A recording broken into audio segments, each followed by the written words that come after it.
చేయాలని రాష్ట్ర ప్రభుత్వం భావిస్తున్నది.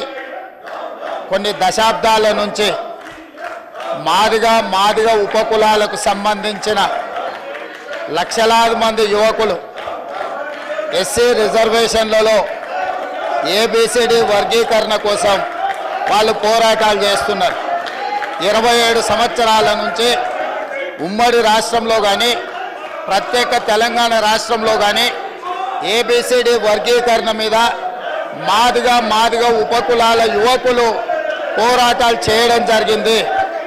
వారి పోరాటాల ఫలితం ఒకనాడు ఇదే శాసనసభలో మాదిగ ఉపకులాల వర్గీకరణ కోసం వాయిదా తీర్మానం ఇస్తే నాతో పాటు ఆనాటి శాసనసభ్యుడు సంపత్ కుమార్ను కూడా ఈ సభ నుంచి బహిష్కరించడం జరిగింది.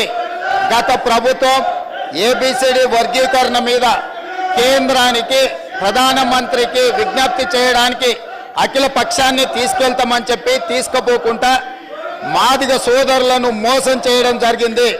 కానీ డిసెంబర్ 3, 2023 నాడు ప్రజాప్రభుత్వం బాధ్యత తీసుకున్న తర్వాత తక్షణమే మా ఉప ముఖ్యమంత్రి గారి సూచన మేరకు మాజీ ఉప ముఖ్యమంత్రి ప్రస్తుత మంత్రి దామోదర్ రాజనరసింహ గారి నేతృత్వంలో మా శాసనసభ్యులందరినీ అడ్వకేట్ జనరల్ని ఢిల్లీకి సుప్రీంకోర్టుకు పంపించి న్యాయ కోవిధులతో చర్చించి సుప్రీంకోర్టులో బలమైన వాదనను తెలంగాణ రాష్ట్ర ప్రభుత్వం కాంగ్రెస్ ప్రభుత్వం వినిపించడంతో ఈనాడు సుప్రీంకోర్టు మాదిగ ఉపకులాల వర్గీకరణకు అనుకూలమైన తీర్పునివ్వడం జరిగింది.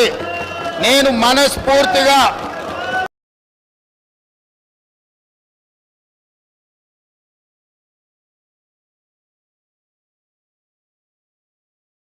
సుప్రీంకోర్టు కాన్స్టిట్యూషనల్ బెంచ్కు రాజ్యాంగ ధర్మాసనానికి మనస్ఫూర్తిగా కృతజ్ఞతలు తెలియజేస్తున్నా. 7 మంది జడ్జిలలో 6 మంది జడ్జిలు రాష్ట్రాలకు ఏబిసిడి వర్గీకరణ చెయ్యడానికి అనుమతి ఇచ్చింది. తెలంగాణ రాష్ట్ర ప్రభుత్వం తరఫున నేను స్పష్టమైన ప్రకటన చేస్తున్నా.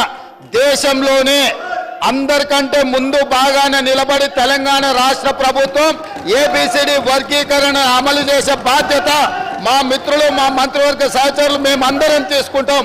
అవసరమైతే ఇప్పుడు ఇచ్చిన ఉద్యోగ నోటిఫికేషన్లలో కూడా వర్గీకరణను అమలు చేయడానికి అవసరమైతే ఆర్డినెన్స్ తీసుకొచ్చి మాదిగ సోదరులకు న్యాయం చేసే బాధ్యత మేము తీసుకుంటాము.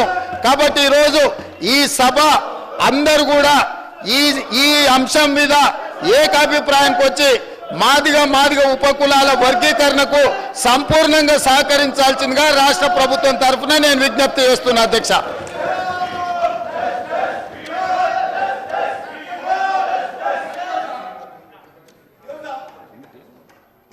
आप जाइए, आपके प्लेस में जाइए, मैं दे रहा हूं, जाइए.